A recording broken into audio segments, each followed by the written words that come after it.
At my 29th birthday party, my husband stood next to a pregnant woman and announced to the entire room, "This is my heir." The room went silent. I just smiled, handed him a box, and said, "I know. This gift is for you."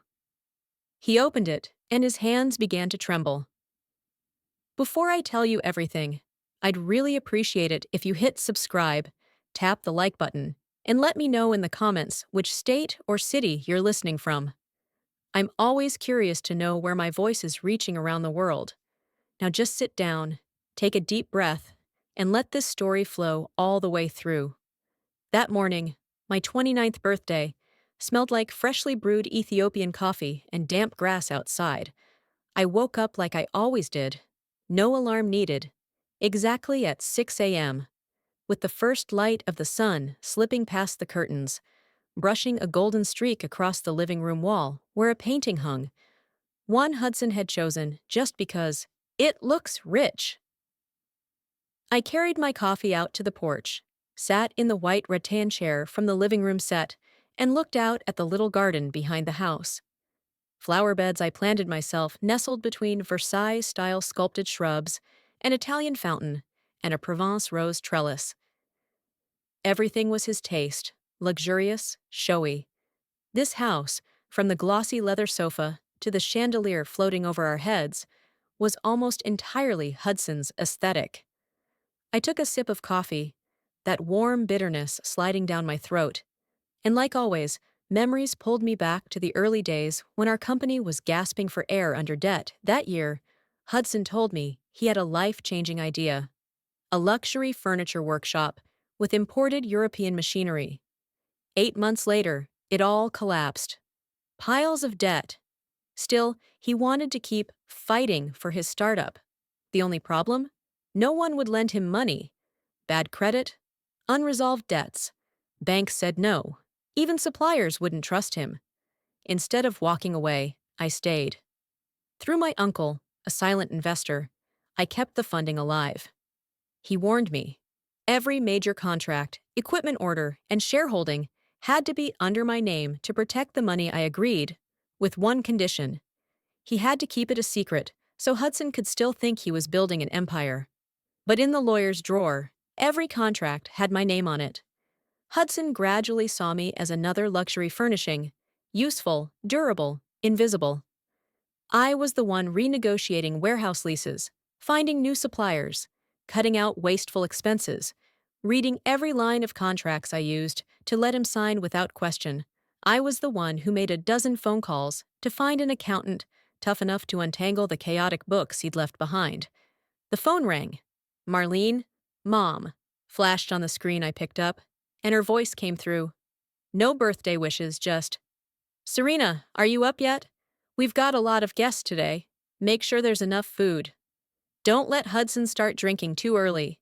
And clean up those tacky little plants on the porch. They look cheap." She hung up before I could say yes. I looked at the screen going dark, my finger still hovering over the call button, and just smiled faintly. In her eyes, I was always the one being financially supported, someone to be taken care of. She had no idea I was the one who signed every lease, every equipment renewal, every first payroll when we had no profits. The supplier meetings, the late-night financial reports. She never saw them, and I never needed her to. About an hour later, James arrived, my best friend, the boy next door since we were kids. He brought a small cake, not the kind made for social media, but rich with the smell of butter and vanilla. He handed it to me and gave me a hug, holding me just a bit longer than usual. He asked quietly, just loud enough for me to hear, "Serena, are you okay?" I rested my chin on his shoulder for a moment, inhaled the familiar scent of his soap on his shirt, then stepped back and smiled like everything was perfectly fine. A CT2. By around 5 in the afternoon, the house was packed. Living room, backyard, even the hallway leading to the pool was filled with familiar faces. Friends, relatives, business partners, and key staff from Hudson's company. They brought flowers, complimented the caramel apple pie and my French-style garden. I smiled, nodded, thanked them, poured more wine.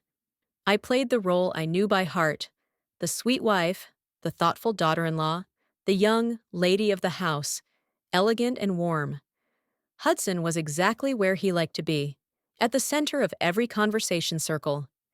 He moved from group to group, patting men on the back, shaking hands, laughing loudly, cracking jokes that made the whole room laugh along, then turning to their wives or girlfriends with a mix of teasing and charm. He talked about contracts soon to be signed, plans to expand the workshop, vision and branding, as if he'd built the whole thing on his own. I occasionally caught a line he said to someone, "My house, my pool, my company." Heads nodded. No one asked, no one questioned it, because in their eyes, this was simply Hudson's house. No one knew that this house, and the Buckhead apartment, and even the business account used to pay their salaries each month, were all in my name, just like my uncle had advised, the man who raised me after my parents died in a car crash. Put everything under your name, that's your last invisible fortress. I remember clearly that afternoon, him sitting across from me, saying those words slowly, handing me the papers I signed, the same ones now sitting somewhere in the lawyer's safe. I was pouring lemonade for a guest when I heard the sound of metal tapping glass. Hudson had picked up a champagne flute and was gently tapping it with the back of a butter knife. Ting, ting, ting, the chatter started to fade. Half-finished stories hung in the air, and every eye turned toward him. He stood in the backyard under strings of warm yellow lights, posture upright, chin slightly raised, with the confidence of a man who believed the whole world revolved around him. "Friends, family," he began, pausing deliberately like he was on stage. "Today, we're here to celebrate my wife's birthday, Serena, the foundation of my life, the one who's always been by my side." A scattered round of applause. He looked at me then, with that smug smile only I could fully recognize. I stood still, hand still holding the lemonade pitcher, feeling dozens of eyes brush over my face, waiting to see just how sweet his words would be. "But today," Hudson went on, his voice dropping half a tone for drama, "I don't just want to celebrate, I want to be honest, with everyone, with myself, and with Serena." I saw a few relatives glance at each other. My mother-in-law sat up straighter, brow furrowing. James had already come to stand beside me. Hudson took a breath and said, voice trembling slightly from excitement he thought he was hiding, "For the past few years, I've been living two lives. And today, I want to make things right." He nodded toward the gate. Everyone turned. From the outer edge of the lawn, a woman stepped into the light. A fitted beige dress, neatly curled hair, eyes scanning the space like she was assessing the value of each item in the house. Her belly was unmistakably pregnant. I recognized her instantly. Noelle, the girl who used to be Hudson's office assistant when the company first launched. Behind her were a few of Hudson's former colleagues, pretending not to look directly at me. Hudson walked to Noelle, placed his hand on the bare skin of her back, and led her straight to where I was standing. "Serena, thank you. You've been such a strong foundation," he said, turning to the crowd, "that I've been able to build not one, but two homes on it." A few awkward chuckles, the kind people let out when they're unsure if it's a joke. "Because of this foundation," he continued, still gesturing toward me like I was a feature in a real estate pitch, "we all have what we have today. And so, today, I'd like to introduce you to Noelle and our heir. They are both part of my family. I love all of them." That line, "I love all of them," was delivered like he was generously distributing his spoils to the masses.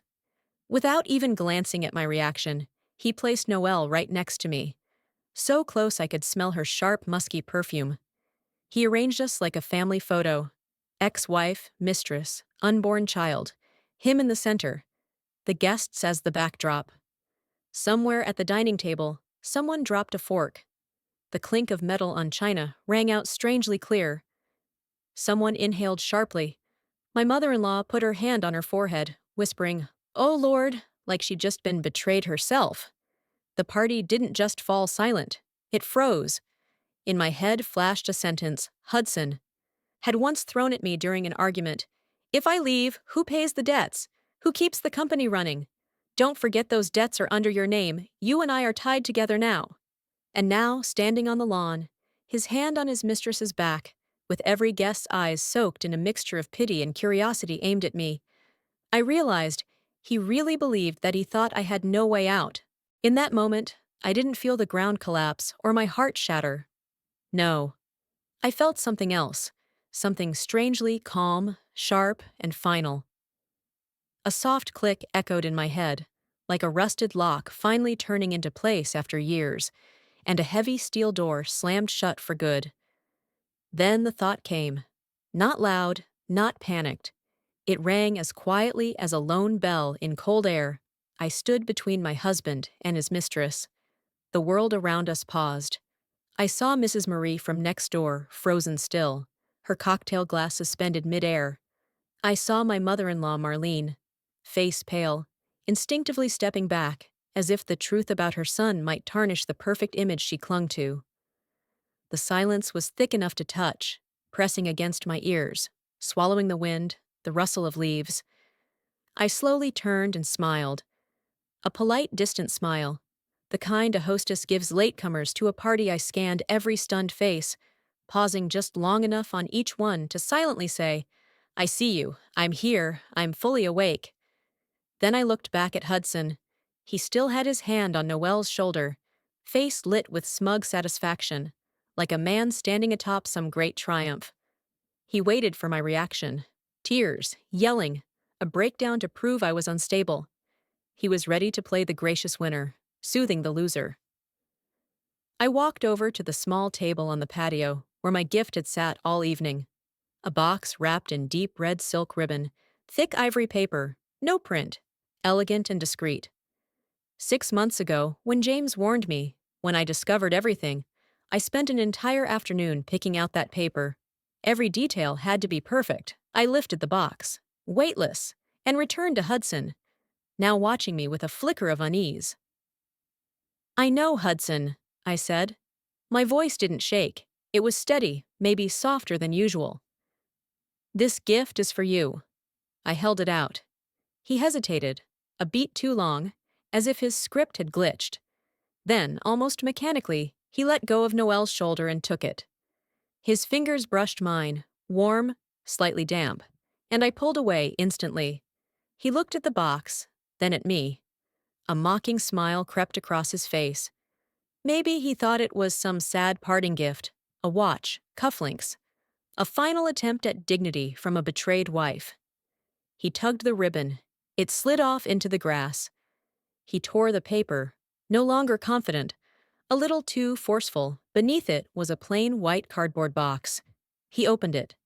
I watched each shift in his face. Inside, on white satin, was one item. A single piece of paper, neatly folded in half. Hudson opened it. His eyes skimmed, then slowed, stumbling over each line. I knew them by heart. I'd sat with my lawyer for hours, perfecting every word. Notice of marriage termination due to prolonged infidelity. Based on documentation of independently held assets, notification of full freeze on all joint accounts and related properties. Restriction order applies to the following addresses. 1. Decatur Residence, Atlanta. 2. Buckhead Apartment, Atlanta. His left hand, the one holding the paper, was the first to tremble, a subtle shake creeping up his shoulder. Then the right hand followed. The paper crinkled like dry leaves in wind. He looked up at me. No smugness, no victory left in front of me. Wasn't a man who owned it all, but a cheater, unmoored, face drained. There was no rage in his eyes, no pain, only raw, instinctive confusion, like a beast kicked out of the den he thought was safe. He tried to speak, lips parted, but all that came out was a dry rasp. He looked at the paper, then back at me, searching my face for an explanation, a sign that this was a bluff, a power move. But my face was calm, untouchable. 5 years of handling everything, everyone, had taught me how to mask emotion. 5 years building the wall, the foundation as he called it. And today, it held behind it. There was nothing. No pain, no love, no affection, just cold, echoing freedom. Noelle stood beside him, clueless. She looked anxiously at his changing face. Hudson. What is that? She whispered, trying to see the paper. He didn't answer. He just stood there, hands shaking, while the world built from my money, my work, my silence, crumbled in front of his friends and relatives. I held his gaze a few seconds longer, then turned to James. My friend, my brother, the only one who never left my side. He looked at me, eyes filled with concern. I nodded gently and said, just loud enough for him to hear, "It's time." The performance was over. Time to lower the curtain. No words were needed. He placed a light hand on my shoulder, a quiet gesture of comfort. I turned and walked back inside. No running, no rush. I walked slowly, with purpose, away from the frozen scene on the lawn. Guests parted like water before the bow of a ship, avoiding my eyes. I felt their stares. Behind me, mixed shock, pity, and, to be honest, a touch of guilty thrill. Hudson still stood in the yard, paper fluttering in his hand, next to the woman he'd chosen to showcase. A reveal now detonated in his own face. He called something after me. My name, maybe. But his voice was swallowed by the heavy silence coating the garden like oil. He wasn't my husband anymore, and he held no power over me. Even his voice felt foreign now. Behind me, I heard him scream in despair. Then a flurry of movement, then footsteps stumbling. And finally, Noelle's panicked voice chasing after him. I turned back with the perfect hostess smile. "Thank you all for coming," I said, voice clear, soft but cold. "I'm afraid the party ends here. Please enjoy the remaining desserts and drinks. Wishing you all the best." That was it. A courteous announcement. No explanation, no drama. A quiet retreat, quickly begun. I heard whispers, footsteps on gravel, engines starting. No one came to say goodbye. No one dared meet my eye. 10 minutes later, only plates remained on the lawn.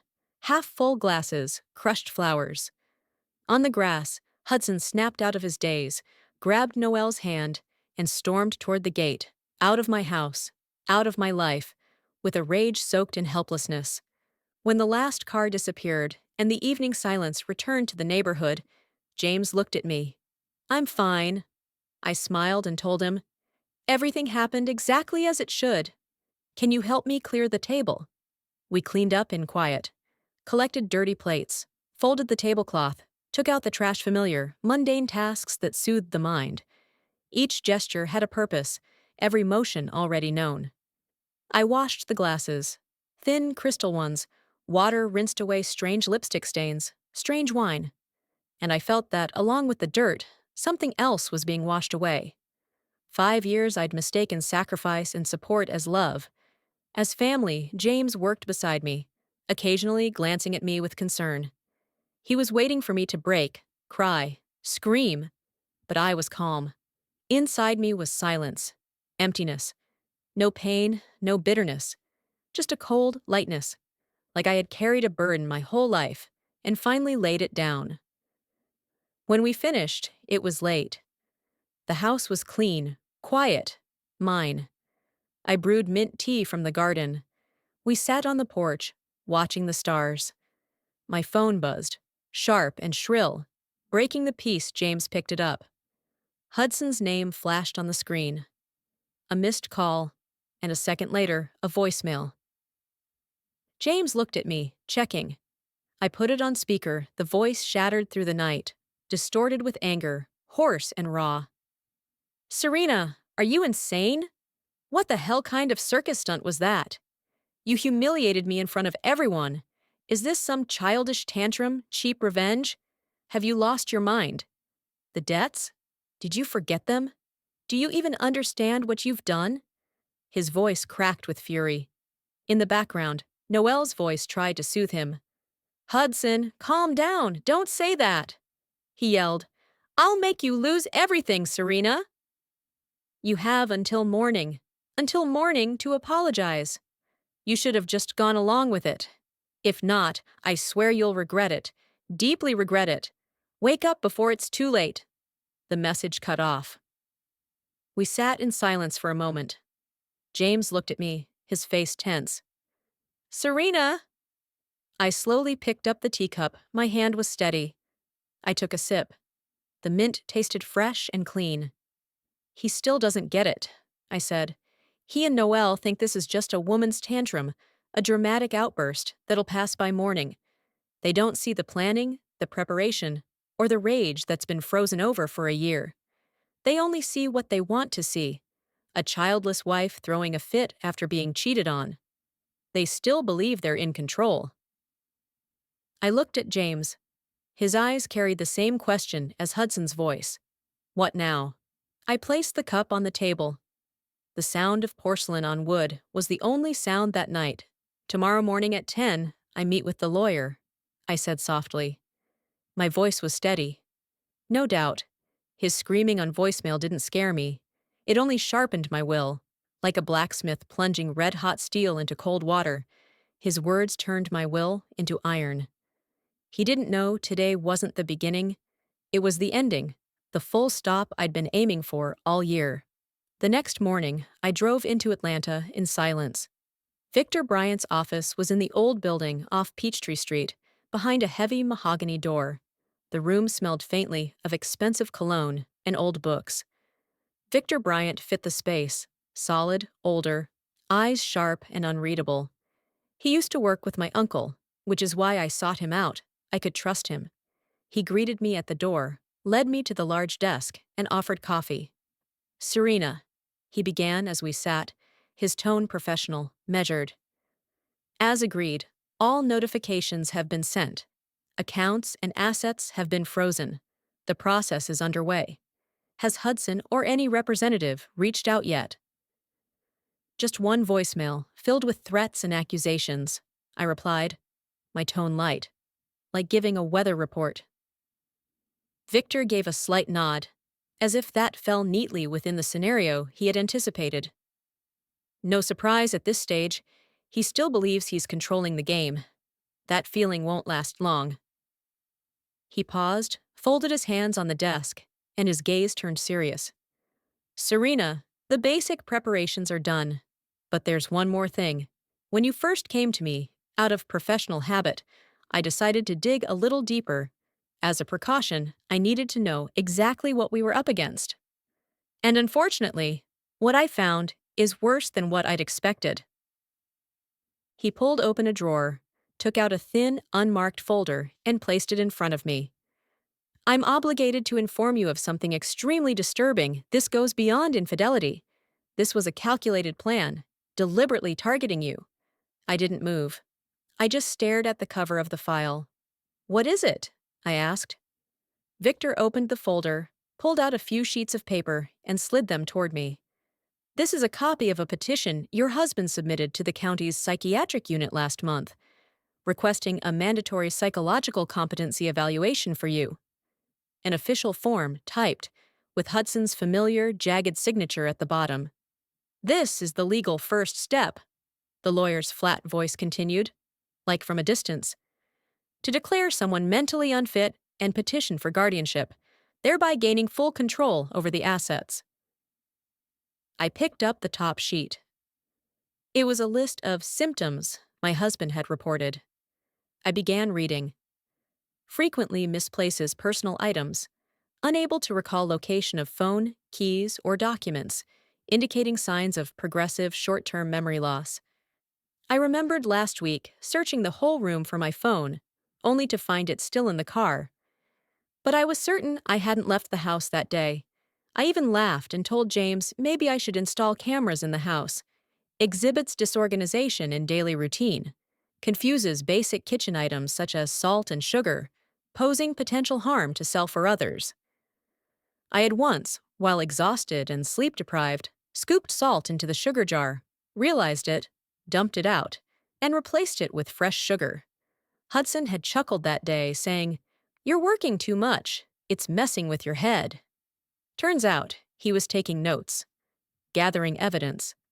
Displays social withdrawal and isolation, avoids interaction with friends, spends extended periods sitting alone in the garden, frequently talks to empty baby crib, sits for hours hugging a pillow in silence, suggestive of detachment from reality. Every routine, every expression of grief after the miscarriage, he twisted into clinical symptoms. I remembered the day I lost the baby. The hospital, cold and white, smelling of disinfectant I had called him, voice breaking. "I'm busy, let my mom handle it," was all I got. But no one came, not a soul. I lay in that hospital bed alone, arms around an empty belly, while he was at the workshop raising a glass, talking contracts, laughing so loudly he probably didn't hear the phone vibrate. Each line of that petition felt like acid dripping down my skin. Every unconscious gesture, every moment of exhaustion, every breath a grieving mother took just to stay sane, he had distorted it into evidence that I was insane. Every sentence carried a sliver of truth, mixed with a flood of lies, forming a poison crafted specifically to destroy me. My hands, flat on the polished wooden desk, didn't tremble, but I felt the warmth slowly draining from my fingertips. Bit by bit, the cold crept into my palms, my wrists, like the blood was slowly retreating, leaving behind a frozen hollow. I looked up and out the window. Outside, Atlanta moved to its usual rhythm. People rushing, traffic packed, sunlight bouncing off glass towers into glaring patterns. But for a few seconds, all of that seemed to fade out. A vacuum of silence wrapped around everything, and in that silence, I understood. This wasn't just an affair. An affair is a betrayal of love. But this was a strategy to erase me, to take my house, my money, then my name, my mind, to turn me into a silent ghost behind four walls, while he and his true love enjoyed everything I had inherited from my family. Whatever last flicker of feeling I had left for him, some tiny ember of pity or shared memory, it didn't just go out. It froze into a blade of ice. I slowly placed the papers back on the table, stacking them neatly. Looked at Victor. "Thank you, Victor," I said. My voice was even, but something in it had shifted irrevocably. "Everything is in place. What's the next step?" Victor Bryant nodded, his gaze sharpening like a surgeon's after locating a tumor and preparing to make the first cut. "The next step," he said, "is we begin removing it." And I nodded, without hesitation, without looking back. The entire legal plan I'd quietly nurtured for the past year was officially in motion from that moment on. On the drive home from the lawyer's office, Victor's words still echoed in my mind, but outside, another machine had already started moving. Somewhere in the city, a court courier was making his way to the hotel. Victor's assistant was on the phone with the bank. The legal team at the company was sending urgent emails to the board of directors. Every link I'd spent a year preparing was being activated at once. The first strike, as Victor later recounted, landed exactly where Hudson least expected. A lavish breakfast at a downtown hotel, where he and Noelle were likely still eating, talking about their plans, probably discussing how generously they might accept my apology. Mid-conversation, a man in a tailored suit walked up to their table. No smile, no long explanation, just placed a thick envelope in front of Hudson and asked him to sign for receipt. Inside the envelope was not only the divorce petition, but also a court order, prohibiting him from contacting or approaching me directly, all communication to go through attorneys. Included was a separate notice barring him from stepping foot on any property under my name. I could picture it clearly, him bending down to read, the usual smirk slipping off his face, replaced by the tightening veins at his neck. He would have crumpled the paper, slammed the table, started rambling about a husband's rights, about how half of everything belongs to him. In his mind, 5 years of marriage and those years of building a business together automatically entitled him to everything I held title to. Meanwhile, I was home. The locksmith arrived. An older man, quiet. He worked quickly, silently. With a series of clicks and scrapes, he removed the old locks on the gate and the front door. The locks Hudson still had keys to. I stood on the porch, and listened to the sounds. Each turn of the screwdriver, each new mechanism snapping into place was music. A liberation score. I was cleansing my home of a toxin that had seeped in too long. Through James, I learned that Hudson dragged Noelle to the condo in Buckhead, probably planning to stage some kind of heroic scene, banging on doors, yelling, proving he was still the man of this house. Instead, all he managed to do was stand in the hallway, jabbing his key repeatedly into the shiny new lock. The old key no longer worked. He could ring the bell, knock, scream all he wanted, but behind that door was absolute silence. That door, from the moment the lock changed, had become foreign territory to him, a boundary he could no longer cross. By late afternoon, it was time for the meeting Hudson definitely didn't see coming. I requested an emergency boardroom session with the company's board of directors, those who had always believed Hudson was the soul, the man who built it all from scratch. What they didn't know was that, according to all legal documents, the majority shareholder holding 51% was me, the niece backed by my uncle's capital, the name standing in for a so-called genius with shredded credit. Once everyone was present, some still confused about the CEO's absence, I placed a file on the table: share registration documents, capital contribution records, internal loan contracts, emails proving Hudson used the company credit card to pay for plane tickets, beachfront hotels, and fine dining, all charged to the company for trips where Noelle appeared on every receipt. The CFO stayed silent. The in-house attorney only needed a glance to grasp the issue. Within less than an hour, a resolution was proposed and passed to temporarily suspend Hudson as CEO due to serious ethical violations and misuse of company assets. It was recorded, signed, and finalized. Denise Carter, the same woman who had helped cover up the numbers for those transactions, received an immediate termination email. Attached was a detailed spending report, a cold mirror reflecting everything she had overlooked. That evening, while Hudson was still busy yelling outside the Buckhead condo hallway, the company he once strutted through with such pride had already sent out an internal memo to all staff. The CEO was suspended pending investigation, and interim control had been transferred to the board. The final blow of that day was something he couldn't ignore: the luxury SUV I'd gifted him on the 1-year anniversary of rebuilding the business. As he, exhausted and furious, tried to climb into the vehicle to figure out his next move, a tow truck rolled up. 2 men in bright orange vests stepped out, calmly hooking up chains. Securing the frame, Hudson rushed out, waving his arms, shouting, "Private property," threatening to call the police. But the foreman simply handed him a folder. A repossession notice issued at the request of the legal owner, under owner, in bold print, was my name: Serena Vale. I have no doubt that in that exact moment, the contempt in Noelle's eyes shattered, replaced by confusion. She watched the man who once strutted her through the company hallways, puffing his chest, saying, "I've got this," now standing helpless, yelling at a tow truck, and she understood. They weren't facing some childish, emotional wife, easy to manipulate.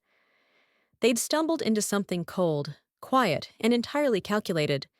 A woman who was both the victim and the surgeon, who didn't need to scream, didn't need to threaten, just calmly severed every tie that bound them to their old world. That night, as I expected, the fear began to spread like a thin contagion through the family. My phone buzzed with messages from the Holloway family group chat.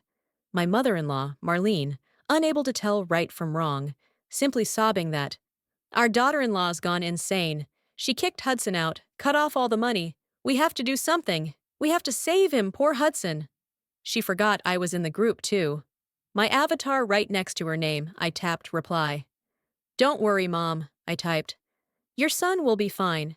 He's just beginning to learn how to live independently and take responsibility for his own mistakes." That night, I slept deeply, dreamlessly, like someone finally breathing after breaking open the window of a suffocating room. I knew it wasn't over. I knew that after panic would come the next phase. Desperation turned reckless. A man who's lost almost everything, who believes he's entitled to compensation, can do things no one predicts. I knew they'd try to return, to break through the defenses I'd built. They'd play one last dirtiest card. But I also knew I had prepared for all of it, and I was ready. On the third day after meeting with the lawyer, I drove myself to the supermarket near the train station. The weather was warm, heat rising off the pavement mixed with the scent of ripe fruit and jasmine planted along the walkway. I pushed my cart slowly through the aisles, picked up a loaf of bread, some milk, a few small things for breakfast. Nothing special, just the little things to maintain a normal life. After I paid and walked out the door with my bag, they appeared. An old, chipped paint car screeched to a stop at the curb. Hudson nearly leapt out of the driver's seat. Noelle followed behind, slower, but just as bitter. Both looked utterly wrecked. Hudson was still wearing the same blue blazer I'd ironed for his birthday, now wrinkled, the collar grimy. He blocked my path, forcing me to stop. "Serena."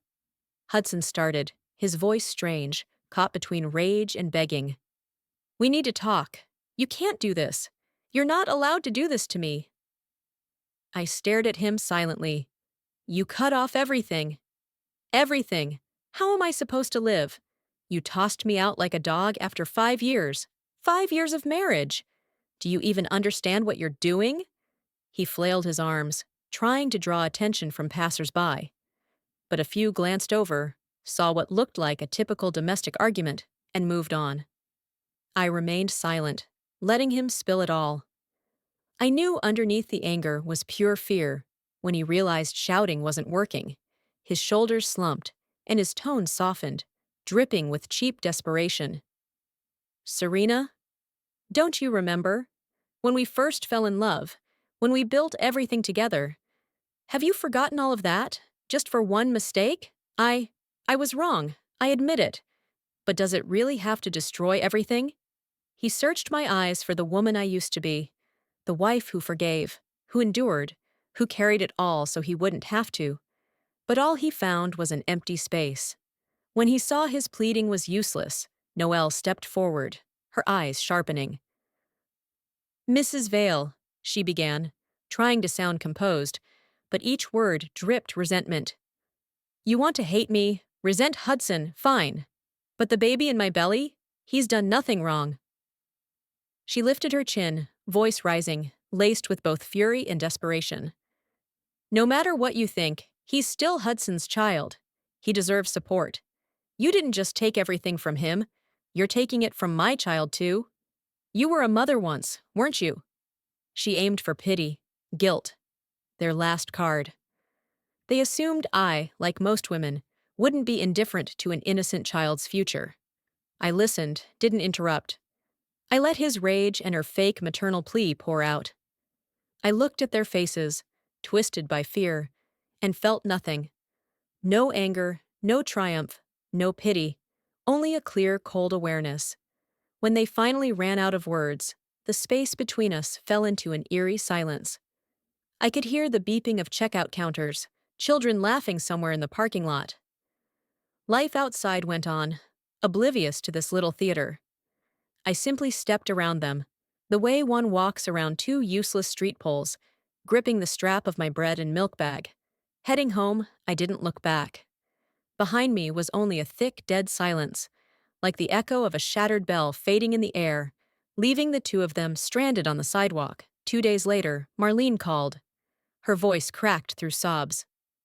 "Serena, please," she wept into the phone. "Hudson's falling apart. He says you've gone crazy, says someone's poisoned your mind. Everyone's here. Your uncles, Aunt Marjorie, the cousins. Everyone's worried.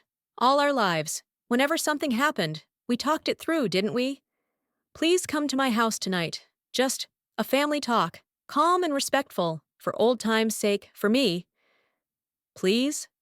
I listened, and I knew this wasn't a family meeting. This was a makeshift trial, where I would be cast as the unstable wife, poisoned by friends like James, and Hudson and Noelle would play the helpless victims trying to save the sick woman. They wanted to restore the old order, the whole family as audience, as jury, deciding whether I was allowed to be angry. "Sure, Mom," I replied, my voice even and soft. I'll come tonight. On the other end, a relieved sigh was audible. What they didn't know was, I wasn't coming to beg. I was coming to end it. At 7 p.m., I stepped into Marlene's apartment. The living room, usually loud and lively, was now thick with tension. On the sofa, in the armchairs, were familiar faces. Mr. Vale, my father-in-law, Aunt Marjorie, some cousins, a few other relatives. All of them looked at me with the same expression.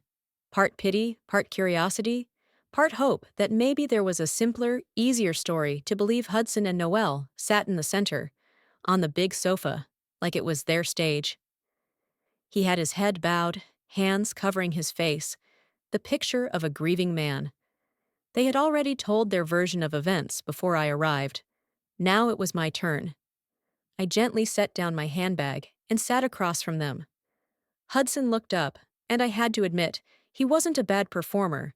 His voice shook in all the right places, pulling sighs from around the room. He spoke about a wife who suddenly changed, about signs of instability, about me acting irrational, all conveniently bundled into one word: illness. Then he moved on to how tired he was, how hard he tried, the tragedy of one night when a child was conceived, and how he was just a man trying to do the right thing. Noelle chimed in with lines both soft and accusing. We only wanted to help Serena. She hasn't been herself since the baby, and then smoothly shifted the blame toward James, my longtime friend, painted as some emotional affair, claiming all the financial safeguards and account freezes were because I'd been manipulated by James, cut off from family. Her tone was soaked in faux concern. The room grew quiet. All eyes turned to me, waiting for a meltdown, a sobbing fit, or maybe a flurry of messy justifications. I noticed Noelle's phone was angled discreetly, already recording, making sure I was framed in the shot. I said nothing. I just lowered my head, opened my bag, and pulled out a slim file. I placed it on the glass coffee table. This is the petition Hudson submitted to the court 2 months ago, I said slowly, eyes not on him, but on Mr. Vale and Aunt Marjorie. In it, he claimed I mixed up salt and sugar, talked to a crib, sat for hours hugging a pillow, as symptoms of mental deterioration. I slid the papers toward Mr. Vale. He picked them up and began reading. His eyes slowed. His face lengthened, as though someone had just placed another cross on his shoulders. He passed the papers to Aunt Marjorie. On the sofa, Hudson jumped up. That was because I was worried about you, Serena. I just wanted a doctor to check you, just to be sure. His voice cracked. I didn't argue. Instead, I reached into my bag and pulled out a voice recorder. I pressed play. Noelle's voice. You sure this is going to work? It's been a while. And his reply, bored, stripped of pretense. Don't worry, few more months and everything's ours. She's worthless now. I turned my gaze from Noelle to Hudson, looking directly at him, long enough for him to know I saw it all. The cowardice, the weakness, the rot beneath the surface. Then I asked quietly, just loud enough for the two of them to hear, but each word dropped like a hammer. Was the idea to declare me incompetent yours, or hers? I didn't yell, didn't accuse, I simply asked. But the question hit like a slap. Mr. Vale stood first. He looked directly at his son, eyes old, but now filled with a coldness I'd never seen in him before. You, he said slowly, every word heavy as lead, are no longer my son. He turned and walked to the bedroom, not saying another word.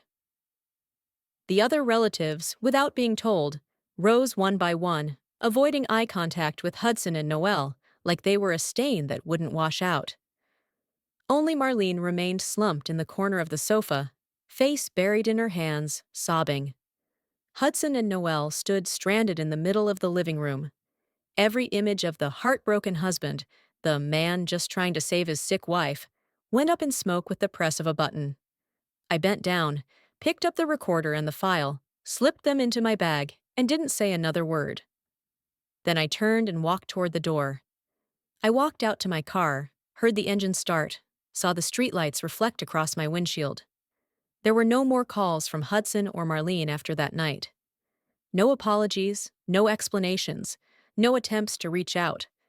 The world they built on lies and theater had collapsed, and from the moment I stepped through that door, I knew. I no longer lived inside it. 6 months after the birthday party fell apart, my house barely had any trace of Hudson left.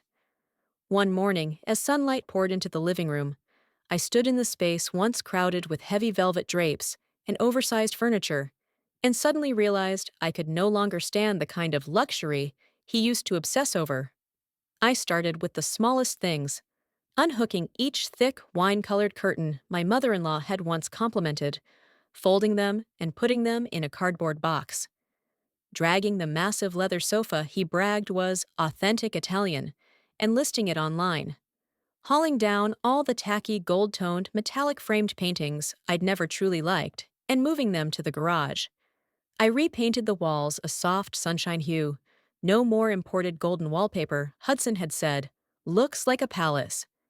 I hung up thin linen curtains by hand, letting the breeze make them flutter like butterfly wings. The kitchen, too. I tucked the four guests only china into a high cabinet and brought out a simple set of bowls that felt right in my hand, kept them on the open shelf on the counter. Just the coffee machine and a few clean glass jars with flour, brown sugar, and sea salt. Every corner of the house, every item I chose to keep or let go of, felt like adjusting my life. Less show, more breath. At night, when I turned on the lights, the house no longer felt like a stage. It felt like a place where I could exhale, sit cross-legged on the floor, read a book, or cry if I needed to.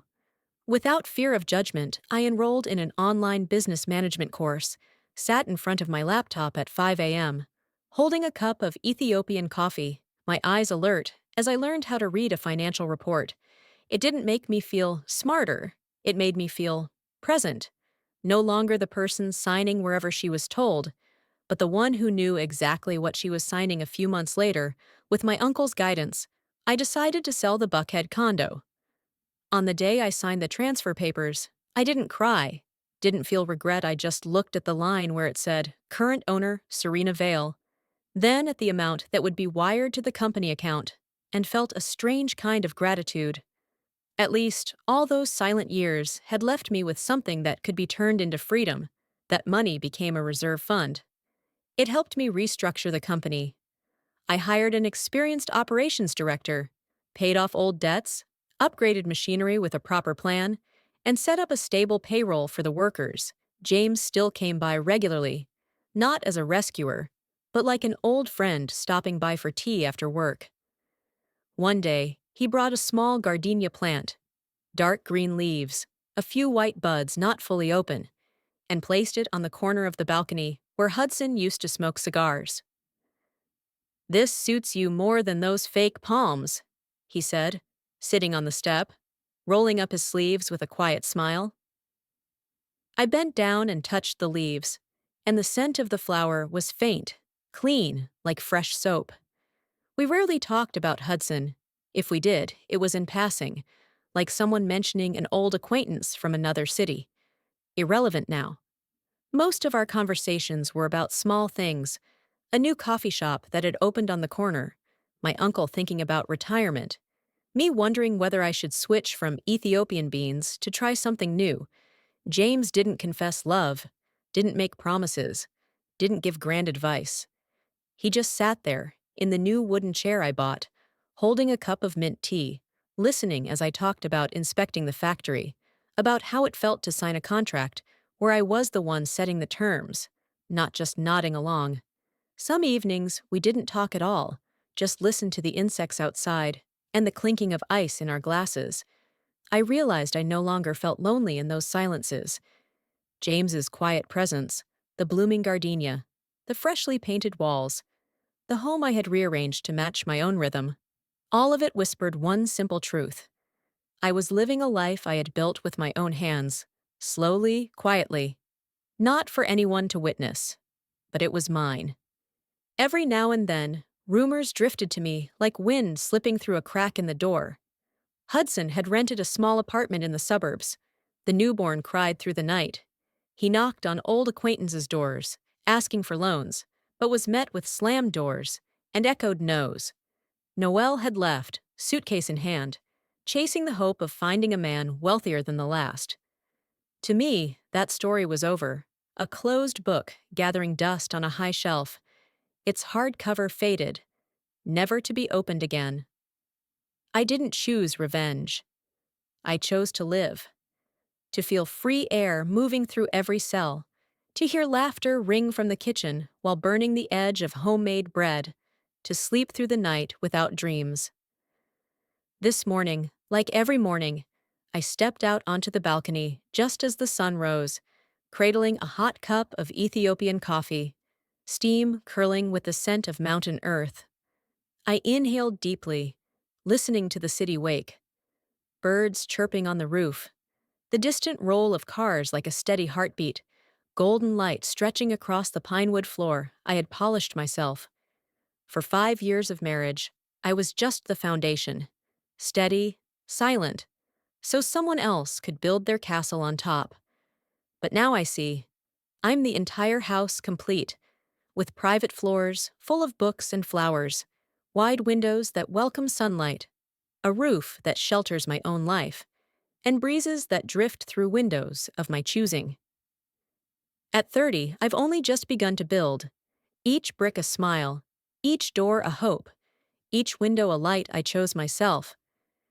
And if you're still listening at this very moment, I want to thank you, truly thank you for staying through the whole story, for walking with me through pain, silence, and this quiet peace. If you found something meaningful in this journey, please hit like, subscribe, and share the moment that stayed with you. Tell me which city, which country you're listening from. I always treasure the feeling that somehow we're sitting together, even if thousands of miles apart. And remember, sometimes life only truly begins the moment you choose yourself.